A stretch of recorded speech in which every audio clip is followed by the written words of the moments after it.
En este segundo video vamos a hablar de las teorías psicodinámicas de la personalidad. Para ello vamos a empezar a explicar lo que es el psicoanálisis, que fue una teoría propuesta principalmente por Sigmund Freud. ¿Quién fue Sigmund Freud? Nació en la ciudad de Moravia, actualmente en la República Checa, en 1856. Se mudó a Francia, donde estudió medicina, se especializó en neurología, trabajó dando terapias de fisiología. Son tres los postulados del psicoanálisis: el inconsciente, el consciente y el preconsciente. El inconsciente es la parte primitiva del ser humano que permanece oculto en nuestra mente y que no somos capaces de recordarlo o de exteriorizarlo. El consciente son todos aquellos sentimientos, emociones, pensamientos que nosotros somos conscientes de ello, ¿no? Y el preconsciente es el punto medio entre el inconsciente y la parte consciente.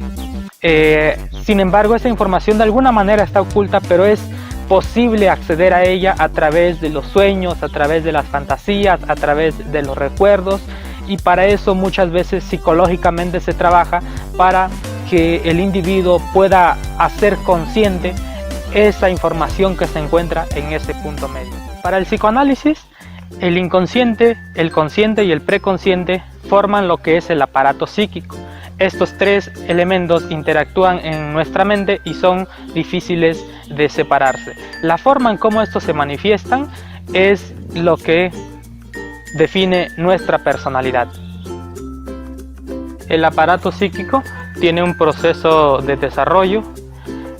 El individuo, antes de nacer y hasta el primer año de vida, va desarrollando instintos y deseos básicos que le garantizan la sobrevivencia. A tales instintos el psicoanálisis le llama pulsiones, y que son los que conforman el ello. El ello está conformado de pulsiones de vida, eros, y pulsiones de muerte, que son thanatos. Las pulsiones de vida están enfocadas a garantizar la sobrevivencia del ser humano, los instintos como de alimentarse, el de reproducirse, el de respirar, la felicidad, el egoísmo, el poder, todos aquellos instintos primarios. Los instintos de thanatos son aquellos instintos que le dan agresividad al ser humano y que le permiten rechazar o agredir a todo aquello que represente una amenaza para ellos. Esos instintos básicos que el individuo va a desarrollar durante sus primeros años de vida es lo que corresponde al ello.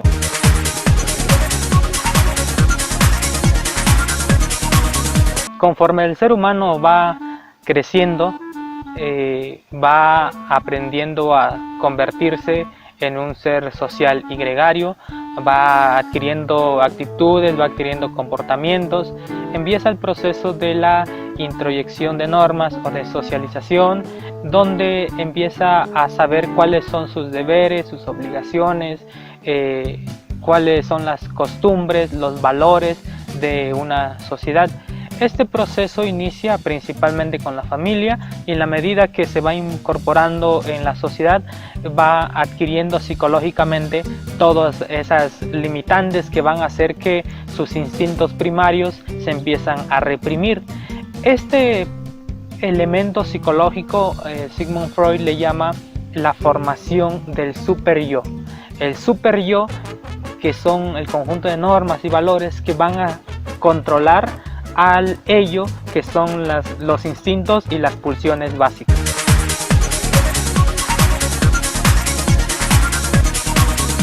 Como ya mencionamos, los instintos no pueden emerger de manera libre. Entonces el ser humano tiene que buscar la forma de satisfacer sus necesidades sin comprometer la aceptación social del grupo al cual pertenece. Esa capacidad es la conformación del yo, dice Sigmund Freud. Es decir, el yo es el responsable de mediar entre los instintos y las normas. Tiene que satisfacer las necesidades que le demandan los instintos básicos pero sin comprometer la aceptación social, las normas, los deberes, las obligaciones que le impone la sociedad. El yo se desarrolla con posterioridad en el individuo, ya que éste tiene que aprender a controlar, a elegir y a filtrar el modo en cómo satisfacer sus instintos, la forma en cómo equilibra las normas sociales y los instintos es lo que define la personalidad del individuo. Por ello, vamos a ver que hay personas que es predominante el ello, por lo tanto tienden a satisfacer sus instintos y desobedecer las normas sociales, ¿no? Es decir, son violentos porque por instinto son violentos, tienden a satisfacer sus necesidades tal vez sexuales sin importar lo que digan los demás. Contrario a una persona cuya predominancia es el super yo, es una persona que está más preocupada por las normas, por los valores, por sus obligaciones y por sus deberes, y vive de alguna manera reprimida todos esos. Para el psicoanálisis, la sexualidad es una energía que está dirigido hacia algo o hacia alguien, y que el ser humano lo va desarrollando desde que nace. El psicoanálisis clasifica 5 etapas de desarrollo psicosexual. La primera etapa, que es la etapa oral, la etapa anal, la etapa fálica, la etapa latente y la etapa genital. Estas 5 etapas el ser humano dirige su satisfacción o placer sexual hacia algo específicamente.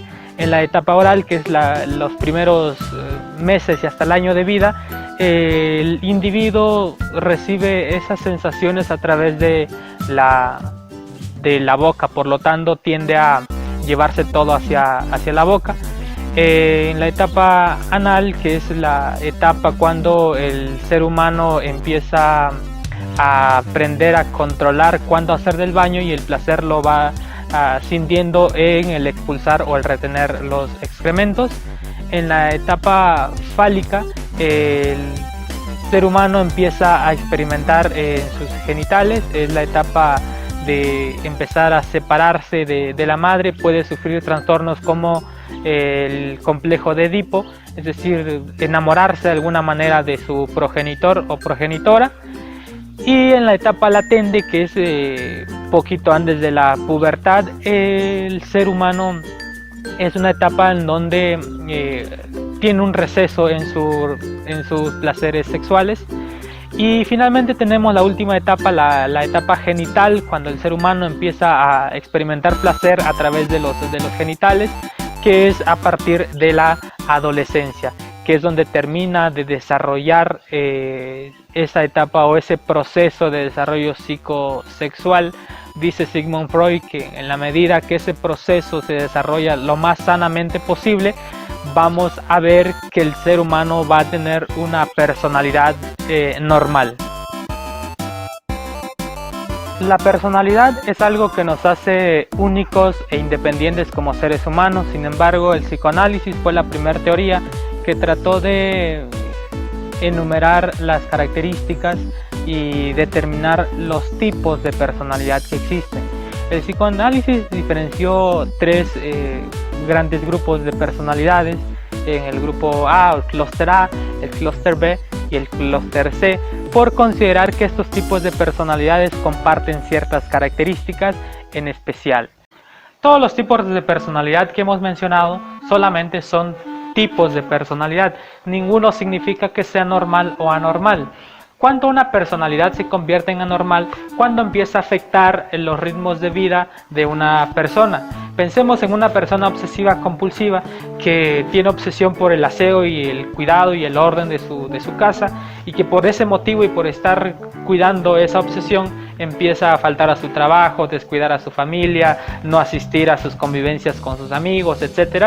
Se convierte entonces en un trastorno de la personalidad.